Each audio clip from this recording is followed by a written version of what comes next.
Welcome everyone to our weekly video. I hope that all of you had a wonderful Mother's Day celebration. I certainly did with my mom. So grateful for all of the years of hard work she put in raising myself and my sisters and my brother. And I hope all of you just really, whether your mom is with us here or is already with God in heaven, that it was a day of pausing and thanking God for such wonderful women in our lives. And speaking of wonderful women in people's lives, Chris Giancarlo is here with me today. His mother passed away just within this last year, and she was almost like a second mother to me. I really loved your mom. She was just a dear, dear person. And Chris has been just such a great friend for these last 14 years. And Chris, as you all know, we've been advertising it for a while. We'll be speaking about his new book called Crypto Dad.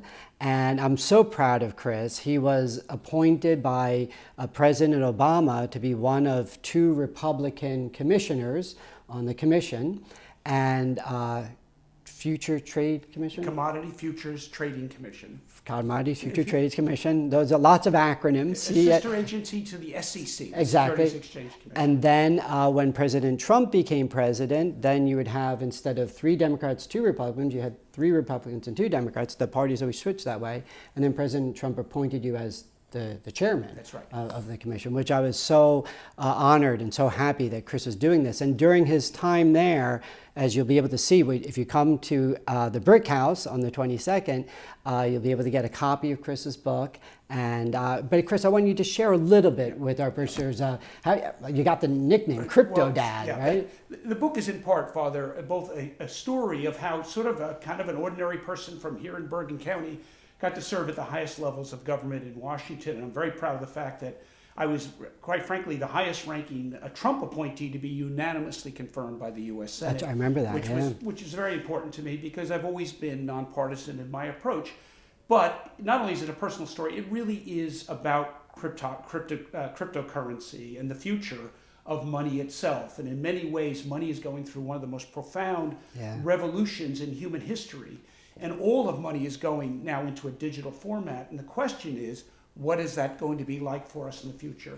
There will likely be a digital dollar, a central bank digital currency. But what will be the values in it? Values such as privacy and censorship.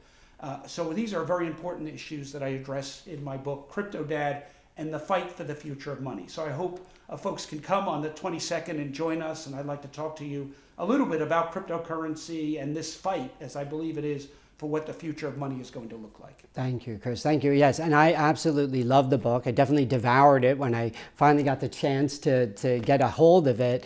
And as Chris mentioned, it's obviously part of his own personal journey. I know you went to school here all throughout Bergen County. Yes. You grew up in Englewood. I was in Tenafly. Right. Very similar backgrounds. And then Chris got involved as a lawyer. I know you lived some time in London, and then you came back up to the U.S. His wonderful wife, Regina, is our camera woman today. And they have 3 wonderful kids. And Chris has always been such a solid, devout Catholic, very involved in the Cursillo movement, I remember. Well, one of the stories I tell in the book is my letter to the Vatican during my time as chairman of the commission, explaining how financial products work, and actually got invited to the Vatican to express it with my wife. We actually went behind the scenes in the Vatican and talked to them. And if we have time during our brunch, I'll talk a little bit about that as well. Yeah, and that was fun because remember the author from the Wall Street Journal, Gabriel something, I forget his last name. So Chris reached out to me saying, hey, Father, how do we respond to the Vatican with this? And then we were brainstorming, talking about it. And then I remember he contacted me. So it was just really funny. And I said, I really don't know about, it was CDS, credit default swaps. That's or exactly something, right? And Gabe Rubin from the Wall Street Journal. And I must say that the Wall Street Journal covered it very fairly. I thought they did. And as did the Vatican. So again, we'll look forward to telling that story when we're together at the brunch. I love that. And so as you say, as you can see,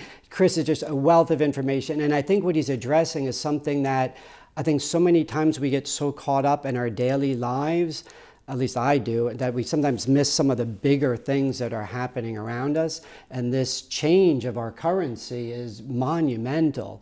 I mean, think about it. Young people today, they really don't do checks or anything, and they all do credit cards or they do online, and like each generation is used to something different.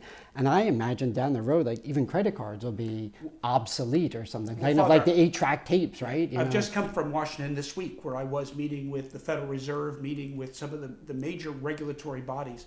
There's no question that money is changing and changing dramatically. The money that our children use within 5 or 10 years is going to be very different than the world we grew up in. Yeah. And that world both has some very good opportunities, but some really strong challenges. Yeah. And one of the most important is what is going to be our privacy rights in money. Correct. When all of money is going to be surveilled by government or big technology companies. Right. And that's the challenge that Chris mentioned. So before his wife's arm falls off, because she's being such a steady camera woman over there, we're going to sign off. I hope all of you will join us May 22nd at the Brick House. Chris Giancarlo be our speaker, talking about his book, Crypto Dad. And I hope all of you will join us there. Anything else you want to say? I look forward to seeing everybody on the 22nd, and happy Mother's Day. I hope everybody had a great Mother's Day. Thank you, Chris. God bless. Bye.